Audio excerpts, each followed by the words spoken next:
इस वक्त हमारे समक्ष है बालाघाट शिवनी संसदीय क्षेत्र से सांसद डॉक्टर ढाल सिंह बिसेन सर हमारे समक्ष उपस्थित है। सर, हम आपसे ये जानना चाहेंगे कि भारत विकसित संकल्प के अंतर्गत जो विकास कार्य जो आप लोगों ने किया है आपके संसदीय क्षेत्र में, किस प्रकार के विकास कार्य है उस बारे में आप बताइए।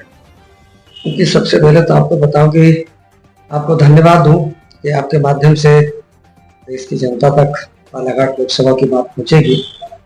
मैं थोड़ा आपको पीछे लेके चलूं मोदी जी के पहले। तो ये स्थिति थी कि मेरे यहाँ पर अटल जी के समय पर सिवनी से नागपुर वाला जो रोड है स्वीकृत हुआ था 4 लेन।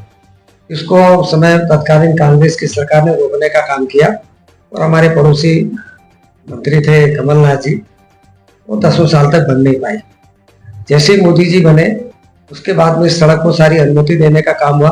तो ये एशिया की पहली ऐसी साउंड प्रूफ सड़क 8 किलोमीटर जो काम रुका पड़ा था, ये काम जो 10 साल से अटका पड़ा था, मेरे सांसद बनने के बाद उसको गति मिली और आज हमने उसको विदिन 2 इयर्स कंप्लीट करके जनता के लिए खोल दिया। इन सब के अलावा यदि हम विकसित भारत की जो कल्पना है, तो इसी तरह से रजे गांव से नवादा बालाघाट के क्षेत्र में वहां पर 4 लेन का काम चल रहा है, बहुत तेजी के साथ काम चल रहा है। इसकी स्वीकृति मिली, सारा अवार्ड होने के बाद उसका काम प्रारंभ हो गया। वो एक बड़ा काम है। इसके अलावा हम यदि सिवनी की बात करूं तो सिवनी में हमने बंडोल से कानीवाड़ा, बंडोल से लेके कोहका, छिंदवाड़ा रोड पर, भोंगा खेड़ा से चौरई, ये 3 सड़कें बड़ी CRIF के अंतर्गत और PWD और MPRDC के अंतर्गत इन सड़कों का निर्माण कंप्लीट करा दिया। बरघाट ये सिवनी विधानसभा के काम है। बरघाट विधानसभा में हमने जो सड़कें ली वो गंजेरुआ से गोपालगंज,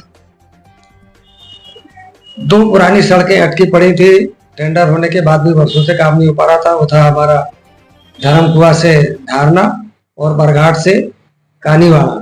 उन सड़कों का काम भी पूरा किया। चौड़ीकरण के अंतर्गत MPRDC की जो हमारी प्रधानमंत्री सड़क के अंतर्गत है, उसमें हमने रैयतवाड़ी से लेकर के बरघाट और एक नई सड़क का निर्माण किया जवनारा से लेके गंगेरुआ तक। तो ये इस तरह से सड़कों का जाल बिछाने का काम किया।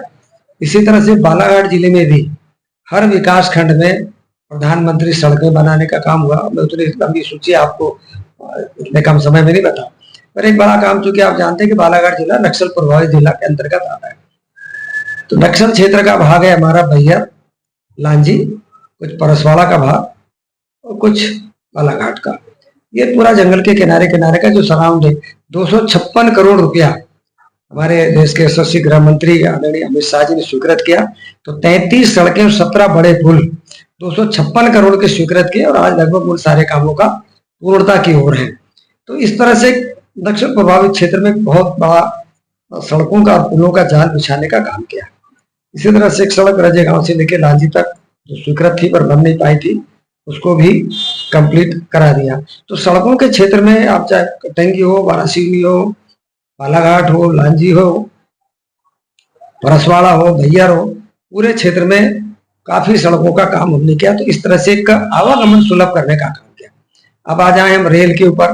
तो रेल का यह था कि अटल जी ने हमारे नैनपुर से लेकर छिंदवाड़ा तक का रेल सैंक्शन किया था। उसी समय पर गोंदिया से जबलपुर हुआ था, छोटी रेल लाइन हुआ करती थी हमारे यहाँ, और वो रेल लाइन भी कंप्लीट नहीं हो पाई थी। और जब हमारे प्रधानमंत्री मोदी जी बने, जब उन्होंने पैसा आवंटित किया, और आवंटन भी कितना मिलता था, साल में 20 करोड़ रुपए का, 12 करोड़। तो उस हिसाब से लोग कहते थे कि इस गति से मिलेगा तो 30 साल में भी ये रेल लाइन नहीं बन पाएगी।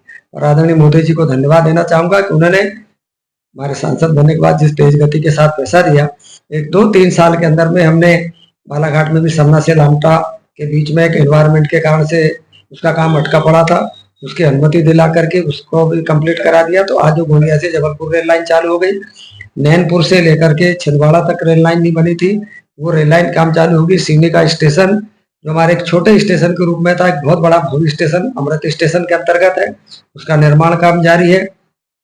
बालाघाट का स्टेशन भी अमृत स्टेशन के अंतर्गत लिया है, जिसका भी 26 तारीख हमारे देश के यशस्वी प्रधानमंत्री जी इनका शिलान्यास करेंगे। क्योंकि स्वीकृत तो पहले हो गए थे पर सूची में नहीं आ पाए थे, और 38 हुए थे पर 33 की सूची जारी हुई थी, जबकि हमारे 5 पहले ही हुए थे, सिवनी, छिंदवाड़ा, बालाघाट, मंडला और नैनपुर। पर इस सूची में छूट गए थे जब पिछला लोग भूमि पूजन किया था, तो उनका शिलान्यास करने का काम अभी पता। तो आज मैं कह सकता हूँ कि इतना रेल लाइन का जाल बिछ गया। आज सिवनी के लोग सीधे दिल्ली और भोपाल से जुड़ गए। अभी बहुत सारी ट्रेनों की डिमांड है, उधर शहडोल के लिए गाड़ी चलने लगी। इसी तरह से बालाघाट का भी ट्रेन जो है हमारा काशी संगम, तमिल संगम काशी ट्रेन हमारी प्रारंभ हो गई। पर अभी और भी काम करना बाकी है, क्योंकि हमारे पास इतना ज्यादा फ्रेट आ रहा है गोंदिया से, बल्लारसा से गोंदिया जबलपुर के लिए, कि आज की तारीख में 50 गाड़ियां चलने लगी, बने हुए अभी 2-3 साल नहीं हुए।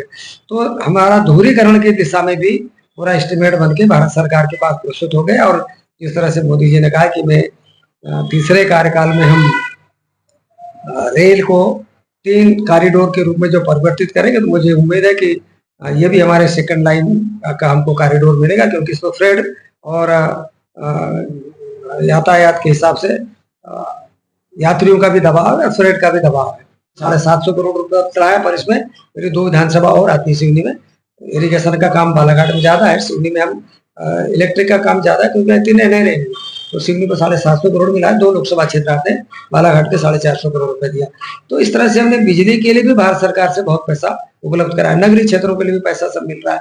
तो ये सभी जान रहे हैं कि यदि मोदी जी की सरकार है तो विकास के नए नए आयाम खुलेंगे। और लोग ढाल सिंह बिसेन के बारे में इतना जानते हैं कि जहां हम कुछ नहीं सोचते, मोदी जी को के बारे में भी उनको इतनी मान है कि जो हम नहीं सोच पाते वो मोदी जी सोच करके जनता के लिए करने का काम करते हैं। जो कहीं ना घोषणा पत्र में होता है, ना कहीं कहा गया होता है, वो अपने आप पब्लिक के लिए मिलता है। तो इसलिए लोगों का एक मंशा है। तो मेरी यही अपील रहेगी कि आने वाले आत्मनिर्भर भारत के लिए, सक्षम भारत, सशक्त भारत, विकसित भारत के लिए, आत्मनिर्भर भारत बनने के लिए और देश को फिर से स्वर्णिम युग में लाने के लिए और सांस्कृतिक राष्ट्रवाद को के उस दिशा में आगे बढ़ाने के लिए वो भारतीय जनता पार्टी के पक्ष में मतदान करें और आदरणीय मोदी जी को तीसरी बार प्रधानमंत्री बना के देश को उस विकास की गति में आगे सहयोग करने का काम करें। भाजपा जो है पार्टी के लिए प्रदेश से कितने सीटों की उम्मीद कर रही है, क्या एक्सपेक्टेशन क्या चीज? प्रदेश के लोकसभा क्षेत्र के लिए कितनी सीटें की उम्मीद कर रही है? 100%, 29 की 29। देखिए पिछले बार भी हमने 28 सीटें जिता के थी, तो पड़ोस की हमारी बहुत 30-32 हजार के मार्जिन से पीछे रह गए। अन्यथा वो हमारी काफी लंबे से हारने वाली सीट होती थी, पर कहीं ना कहीं थोड़ी बहुत कुछ कमी रह गई। अंत पिछले बार हम 29 की 29 सीटें कर ली होते हैं। धन्यवाद।